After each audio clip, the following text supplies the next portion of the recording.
Hai Sobat Jawa Pos TV Bali, jumpa bersama saya Ridwan di Ngopi, ngobrol produktif dan inspiratif.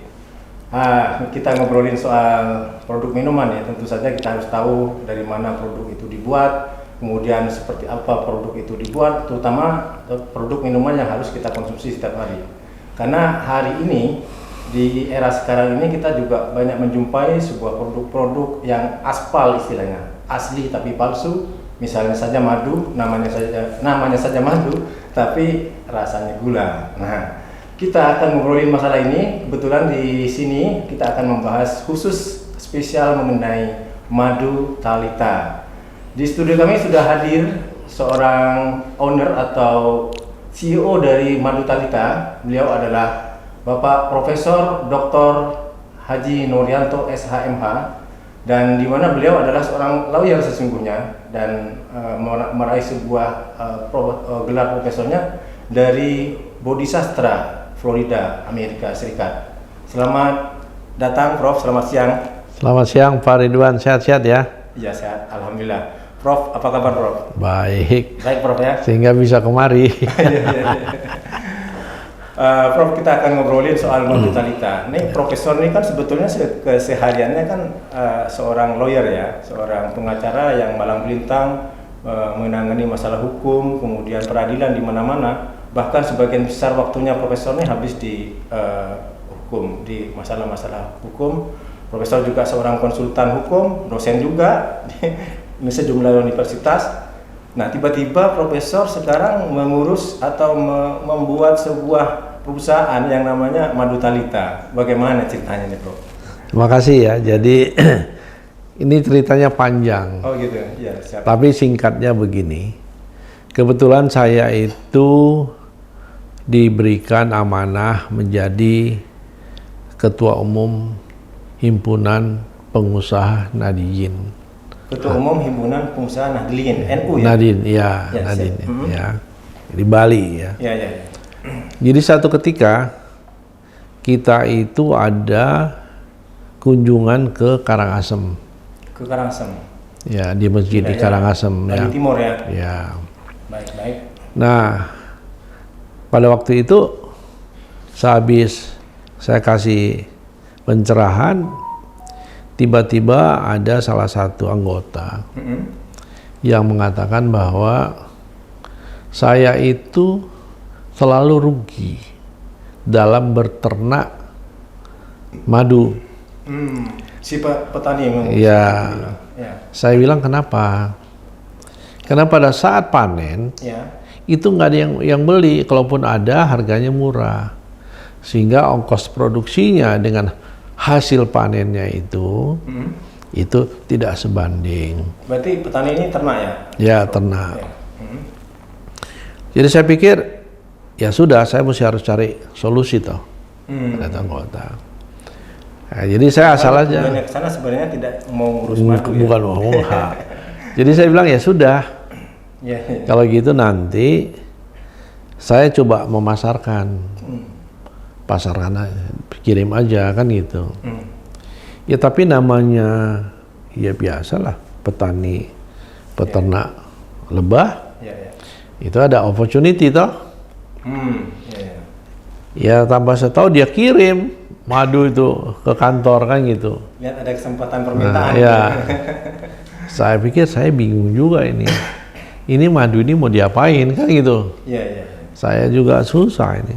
Nah, tapi ya sudah, memang kebetulan saya punya perusahaan itu Thalita ya, Thalita Group ya. Jadi Thalita ini sesungguhnya bukan hanya banyak madu saja ya? Banyak. Kita banyak. Thalita Group itu ada jasa, ada distribusi, ada sosial, banyak macam-macam lah. Kita ada 11 perusahaan di bawah Thalita Group. Saya pikir ya sudah, bagaimana kalau kita buat satu divisi UMKM. Nah, jadi ya kita ngomong sama manajemen, kita jadikanlah ini madu ini sebagai divisi UMKM, salah satu divisi UMKM. Nah, kemudian saya mulai mencoba bagaimana kita packaging. Jadi kita buat waktu itu 100 mili, 200 mili, dan 500 mili. Yang di kemasan? Di kemasannya, di packaging. Yeah. Nah, baru kita urus izinnya, izin edarnya. Izin edar. Nah, setelah ini selesai, kita mesti mikir lagi bagaimana masarkannya kan gitu. Tidak cukup diizin aja ya? Tidak cukup izin.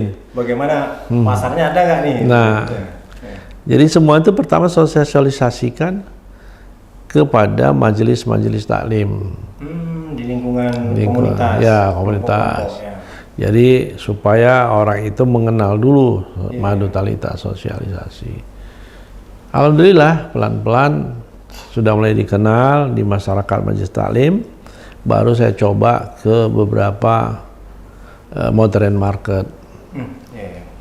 Nah, modern market juga sudah ada, misalnya kalau di Tiara Dewata. Yang Ponegoro itu mungkin kita sudah lihat ada terpampang madu talita. Nah, konsepnya ada dua waktu itu. Yang pertama direct selling, yang kedua institutional buyer, yang ketiga HoReCa, modern market. Jadi yang direct selling itu melalui majelis-majelis taklim. Institutional buyer itu misalnya ke instansi-instansi. Nah, kemudian modern market ya seperti supermarket, department store, apotek kita masukin. Oh, jadi sudah mulai dikenal gitu? Sudah, insya Allah sudah mulai dikenal. Sudah mulai dikenal. Dan bukan hanya di sini, mungkin kita di luar juga sudah mulai dikenal gitu. Baik pemirsa, sangat menarik obrolan kita terkait madu talita ini. Kita juga akan melanjutkan obrolan kita setelah jeda pariwara berikut ini. Silakan diminum dulu, Prof. Ya. Kita adu dulu, Prof. Ya.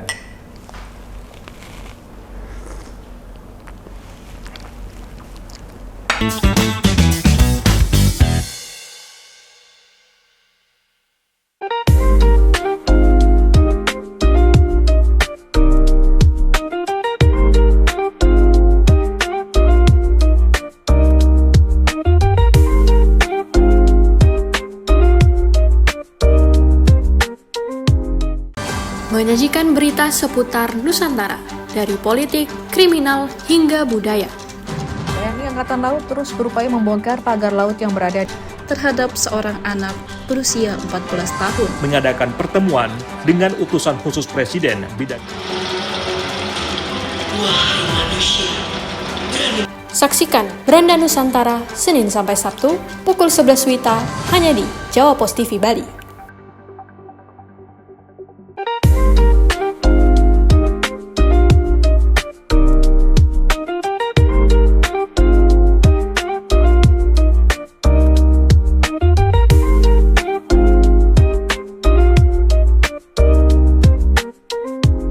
Nikmati kumpulan lagu-lagu terbaik dari para musisi ternama Bali dengan alunan melodi yang khas, lirik yang menyentuh hati, dan visual yang memukau.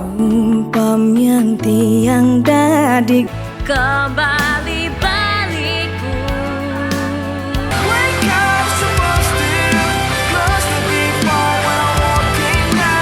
Saksikan update Gita-Gita Senin sampai Jumat pukul 11:30 WITA hanya di Jawa Pos TV Bali.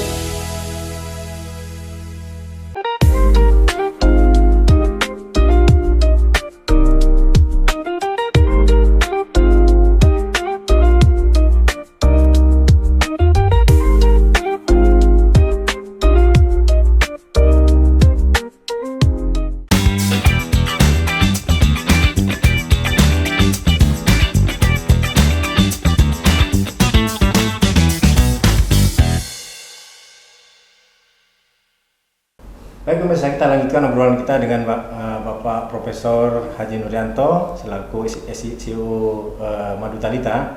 Nah, Prof, tadi kan sudah dibahas mengenai proses dari produksinya, mulai dari di mana ngambilnya. Nah, saya ingin tahu nih, ini karena ini produknya. Nah, ini kan dikasih nama Madu Talita, Ya. Honey Talita. Kira-kira apa yang menginspirasi sehingga namanya menjadi Madu Talita? Gitu. Yang pertama begini, semua perusahaan yang saya dirikan Ya. itu pasti ada nama Talita. Semuanya Talita. Ya. Ya. Mungkin ada Talita Cahaya Mandiri, semua ada. Pasti ada. Talita Associate, kantor advokat semua ada. Karena Talita itu diambil dari nama anak saya yang perempuan. Oh, ini nama putrinya? Ya. Talita ini? Ya. Yang pertama? Yang terakhir. Oh, yang terakhir. Satu-satunya perempuan. Nama itu namanya Rizka Talita. Jadi karena satu-satunya perempuan yang terakhir, maka namanya ke situ. Ya. Begitu juga terakhir saya ciptakan sekolah untuk dia, baby school.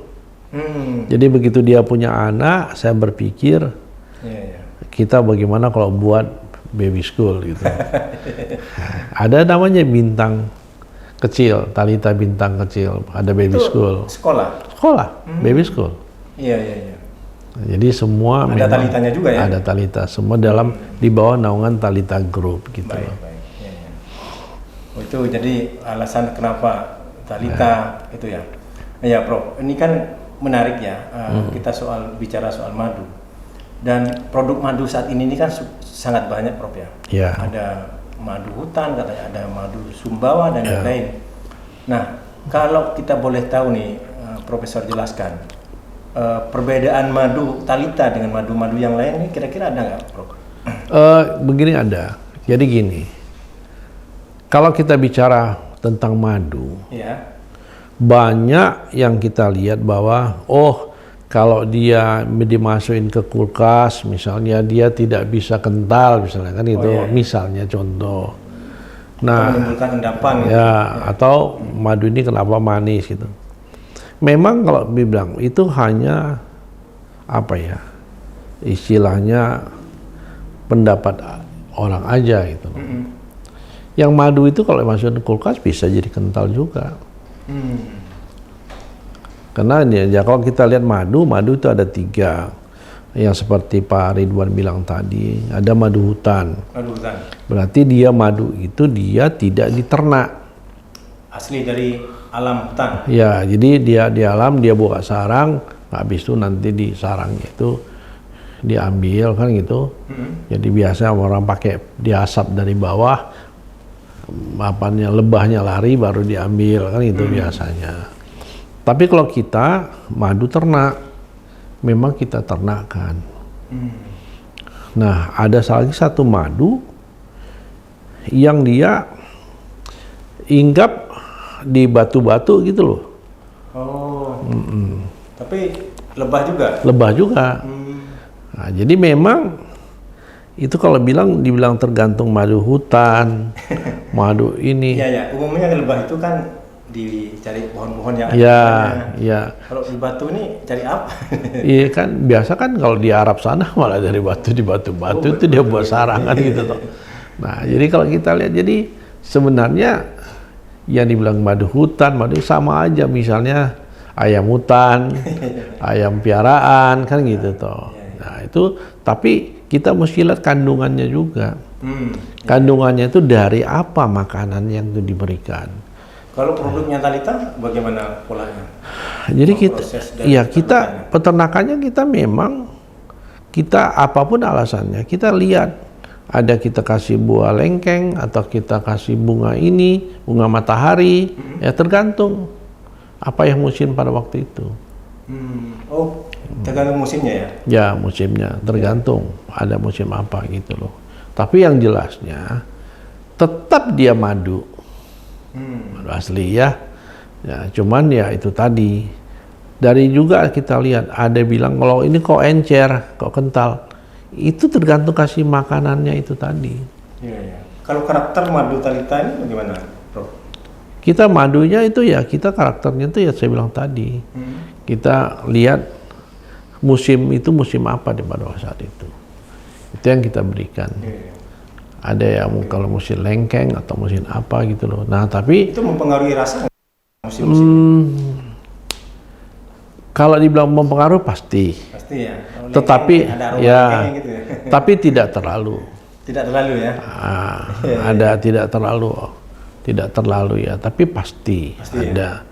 Cuman sekarang saya lebih banyak ngambil dari ini tadi, karena saya jual madu, dengar oleh beberapa masyarakat yang punya peternakan.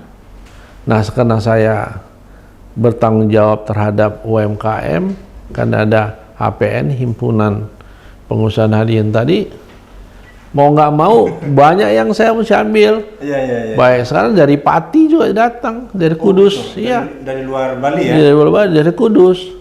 Itu juga sekali ngirim, ya cukup lumayan lah. Ya, nah seiring permintaan semakin banyak ini, Bro, bisa memproduksi berapa liter atau berapa banyak per hari dari produksi madu ini? Ya, kita tergantung lah ya. Tergantung lah, karena kan itu kita kan tidak manual lagi. Iya. Jadi tergantung, kalau permintaan cukup banyak, ya kita tinggal jebrek-jebrek aja jadi gitu. Cuman permasalahannya sekarang botolnya itu yang sulit. Kemasannya. Karena kan pakai botol kaca ya? Kaca. Ya. Karena ada bedanya. Kalau kita pakai botol plastik, Ya. itu banyak rentangnya. Rentangnya di mana? Karena kena matahari, dia sudah terkontaminasi, ada pengaruh. Ya? Nah, makanya kenapa kita agak mahal? Karena botolnya aja satu ini mahal. Kemasannya ya? Kemasannya itu satu. Kemasannya produk sendiri atau di order khusus? Kita order terpaksa khusus.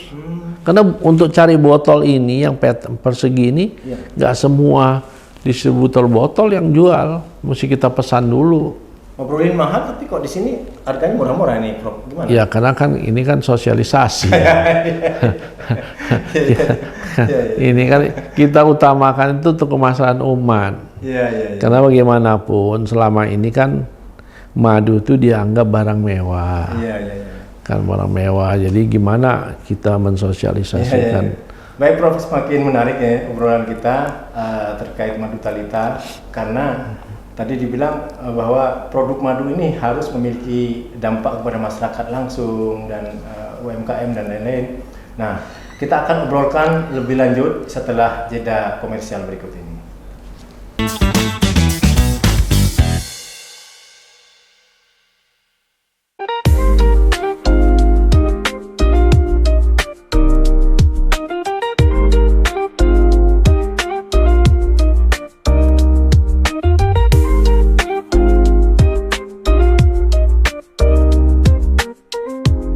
Ikuti berita terkini dari Amerika Serikat dan dapatkan informasi terbaru tentang kejadian yang sedang hangat dibicarakan. Senat akhirnya tak menyertakan larangan turun. Sebagian imigran tak bersurat berhasil mendapatkan legalitas. Tapi bagaimana dengan sapi laut?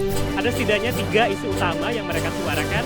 Pertama, saksikan update terkini Senin sampai Jumat pukul 4 sore waktu Indonesia Tengah hanya di Jawa Post TV Bali.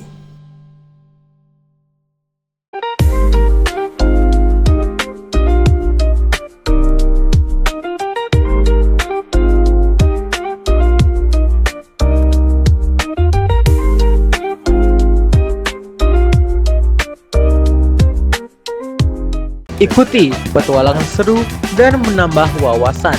Tetap panjang sekali ini sampai putar. Menjelajahi sudut-sudut unik di Amerika Serikat.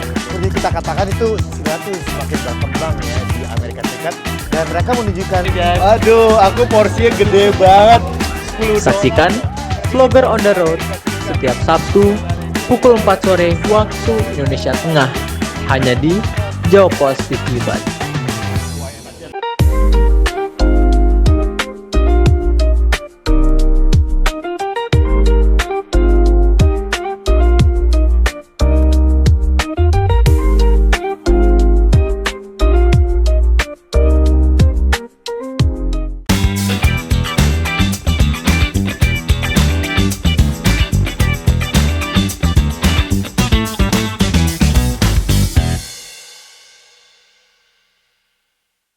Oke, Profesor, kita lanjutkan perbincangan kita yang menarik ini. Tadi kita bicara soal bagaimana madu ini diproduksi dan bagaimana juga packagingnya, kemasannya, Prof. Nah, kalau saya melihat nih, begitu banyak kesibukan Profesor sebagai seorang pengacara nih, ya. Bagaimana sebenarnya membagi waktu antara usaha dengan Profesor sebagai dosen, sebagai pengacara dan lain-lain itu, Bro? Gini, selama ini gini, kalau kita bilang kita tidak ada waktu, berarti kita ada waktu. Kalau tidak ada waktu, berarti kita ada waktu. Ya. Bisa dijelaskan lebih detail itu? Ya, karena gini, kalau kita bilang kita tidak ada waktu, berarti selama ini kan kita punya waktu. Iya kan? Iya. Betul toh? Iya. Secara filosofinya begitu ya. Iya. Yang penting bagaimana kita memanage. Saya itu juga bingung. Ini masih lumayan. Waktu saya masih kuliah, kuliah ngambil S3 di Brawijaya. Oh, S3 Brawijaya. Nah, saya kuliah, saya ngurus perusahaan, saya ngurus organisasi, saya ngurus ya misalnya menjadi advokat. Dan itu saya reguler loh ngambilnya. Reguler ya? Reguler. Ngambil di Brawijaya S3 saya. Itu berarti kuliah langsung ya? Iya, tapi bagaimana kita memanage? Maka saya bilang, kalau kita bilang kita tidak punya waktu, itu bohong kita, karena kita punya waktu. Jadi kita bagaimana memanage sekarang ini aja, ya kan Pak Ridwan tahu sendiri, organisasi yang saya pegang berapa banyak gitu. Betul. Ya, percaya kita. Nah, kemudian sangat banyak. Perusahaan ini saya bawahin berapa banyak. Apalagi akhir bulan kan pusing juga kepala. Ya, selain Talita Madu, apa lagi usahanya, Prof, di grup ini? Ya banyak, kita kan punya distribusi, distribusi obat-obatan, pertanian kan gitu. Termasuk obat-obatan pertanian? Ya pertanian, karena kita salah satu distributor daripada petrosida kan, BUMN. Seperti pestisida dan lain-lainnya? Ya, nah belum lagi, ya kita bergerak di marketing juga ada kita. Kita ada media Talita Rehan, kan ada juga itu Rehannya, Talitanya masih ada.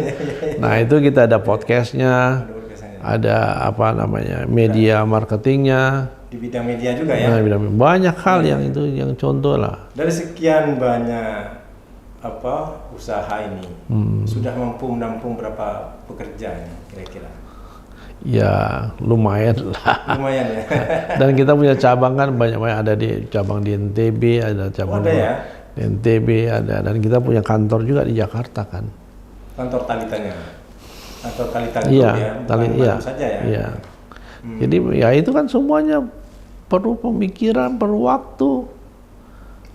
Tapi ya itu tadi bagaimana how to manage kita, bagaimana memanage. Betul.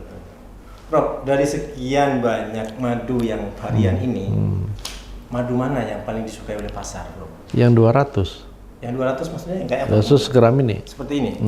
Oh ini kemasan 200 gram? Iya. Nah, jadi ini yang paling banyak. Ini yang original atau yang sudah olahan? Original. Kita nggak pernah olahan, nggak ada. Original. Original semua ya? Semua. Walaupun ada madu di garlic ya. Di garlic dengan bawang, itu semua original juga, bawangnya bawang mentah semua. Bawang mentah. Berarti bawang tunggal itu. Ya. Bawang lanang orang bilang. Ya, bawang lanang. Ya. Nah, itu banyak diminatin. Banyak diminati ya. Ada yang nyampur juga dengan madu ini, Profesor, di produk-produknya Talita? Ada. Kan kita ada madu garlic. Di sini ada madu garlic namanya ya? Sini enggak, kita ada ya, mungkin ada ya. Ada kita. Prof, kemasan paling besar kalau untuk produk 500 gram. 500 mili soalnya. Iya. 500 mili ya berarti ya. Yang paling besar ya. Iya. Itu artinya itu bisa permintaannya cukup bagus nggak yang besar? Kalau kita lihat permintaan banyak itu yang 200. Setelah itu yang 500. Kenapa? Karena mereka mungkin berpikir yang 500 itu kan pemakaiannya lebih lama. Lebih lama ya. Kemudian lebih efisien gitu loh. Dari segi harga lebih murah gitu loh. Nah itu kita banyak permintaan di Malang banyak itu. Sama Jakarta. Ya, kalau kita coba gali dari hasil testimoni yang didapat oleh para konsumen Talita ya, seperti apa komentar mereka setelah merasakan madu Talita?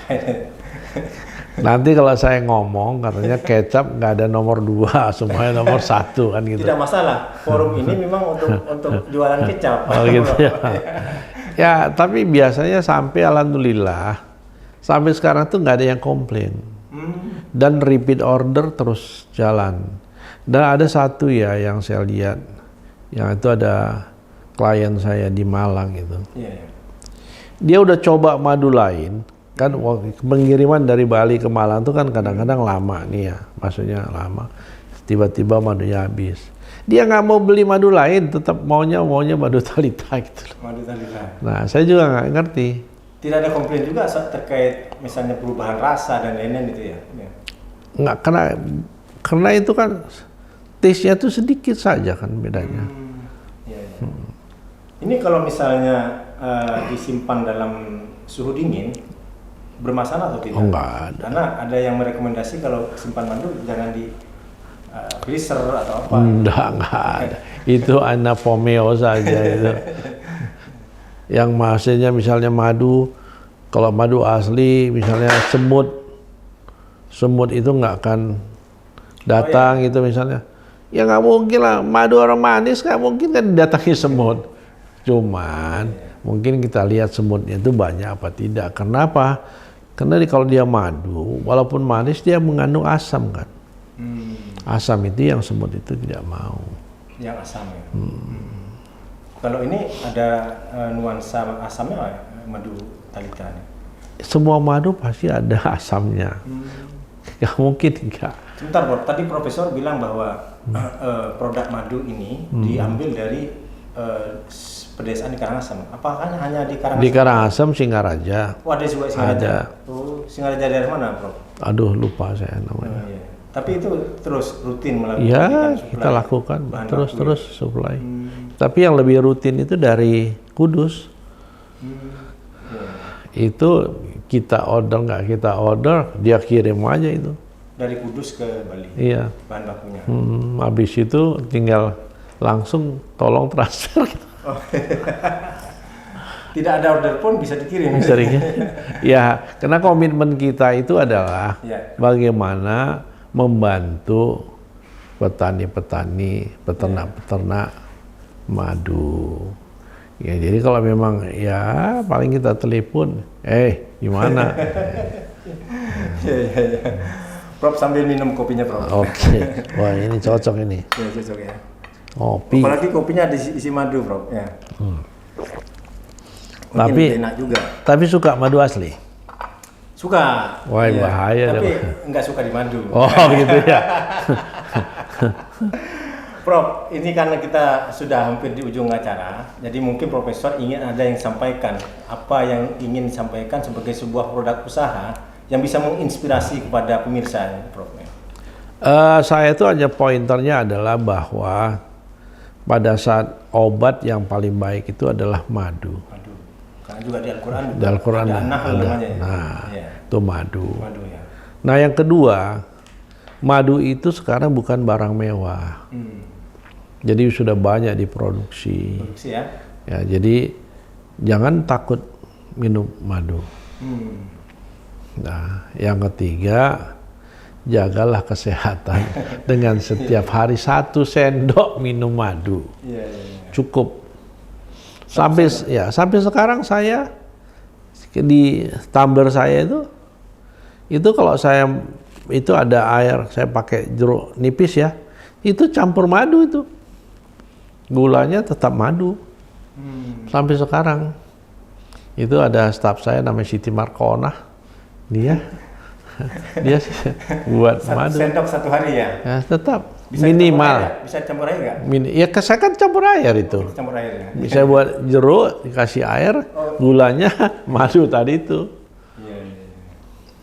Baik pemirsa, jadi memang kita ngobrolin soal madu itu memang luar biasa nih. Kebetulan madu Thalita ini salah satu produk yang dibilang tadi bahwa ini disukai tidak hanya dari masyarakat Bali tapi juga pasar di luar Bali. Demikian bincang-bincang kita dengan Profesor Nuryanto siang ini. Mudah-mudahan kita bisa berjumpa lagi ya Prof ya di lain waktu. Terima kasih. Sampai jumpa di lain waktu. Terima kasih. Terima kasih Prof. Ya. Aduh, makasih.